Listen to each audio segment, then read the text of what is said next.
Farewell परेडला उपस्थित राहताना माझ्या मनात अनेक आठवणी जाग्या होत आहेत. गेली 2 वर्षे महाराष्ट्र राज्याच्या पोलीस महासंचालक म्हणून काम करण्याची जबाबदारी मला मिळाली.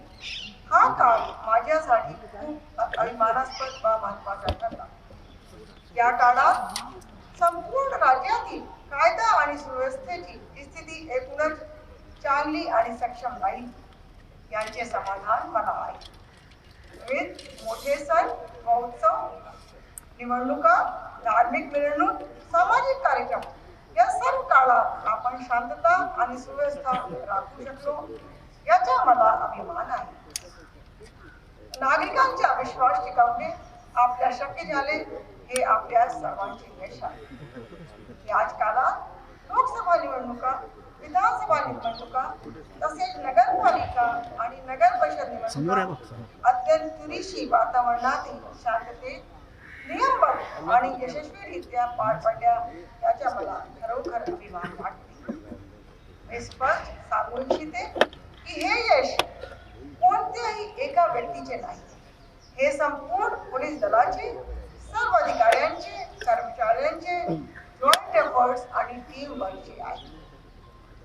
या प्रवासात एक महत्त्वाचा बदल विशेष नमूद करावासा वाटतो, तो म्हणजे गडचिरोली आणि गोंदिया जिल्ह्याच्या पूर्वी हे क्षेत्र नक्षलग्रस्त म्हणून ओळखली जात होती.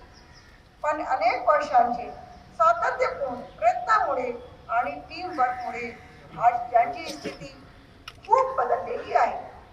आता हे क्षेत्र नक्षल अफेक्टेड यादीतून बाहेर येऊन लिगेसी आणि ट्रस्ट डिस्ट्रिक्ट मध्ये समाविष्ट झाली आहे, म्हणजे नक्षल मुक्त झाले आहे.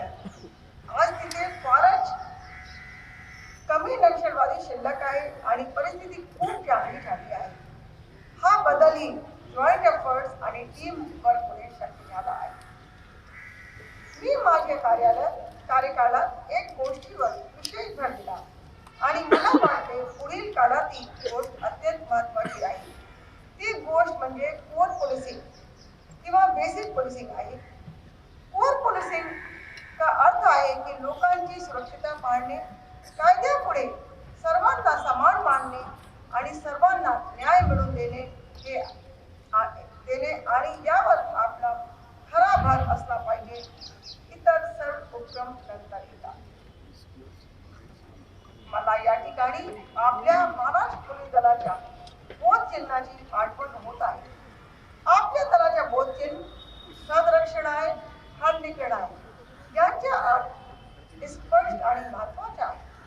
सदरक्षण आहे म्हणजे नागरिकांचे संरक्षण आणि खंडनिकरण म्हणजे दुष्टांवर कायदेशीर कार्यवाही म्हणजे दुष्टांचे निग्रहण करणे.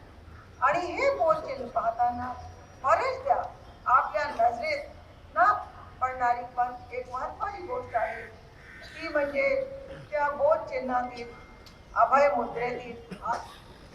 मला आपल्या नजरेस आणून द्यायचे आहे की हे हात कायद्याचे पालन करणाऱ्या नागरिकांसाठी दिलेला विश्वास आणि सुरक्षिततेचा संदेश आहे.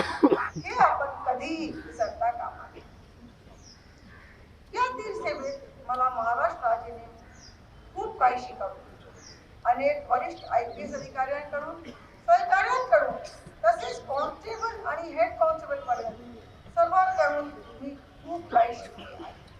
त्यापैकी अनेक जण निवृत्त झाले आहेत, त्यांचे मी मनपूर्वक आभार मानतो. आज मी मागे वळून पाहते तेव्हा मला एक नॉस्टॅल्जिक भावना येते. अनेक आव्हानं आली, कठीण प्रसंगी आली, पण आपण सर्वांनी मिळून शांतपणे, धीराने आणि जबाबदारीने काम केले. ही गोष्ट मला माझ्या आयुष्यात यापुढेही प्रेरणा देत आहे. मला अजून खूप बोलावसे वाटते, पण मी माझ्या भावना व्यक्त करणारे एक पत्रही सर्व अधिकाऱ्यांना लिहिले आहे. त्यात माझ्या भावना अधिक सविस्तर मांडल्या आहेत. त्यामुळे मी आपला जास्त वेळ न घेता इथेच थांबते. आपल्याला दिलेले सहकार्य, प्रेम आणि विश्वास बद्दल मनपूर्वक धन्यवाद मानते. धन्यवाद. जय हिंद, जय महाराष्ट्र.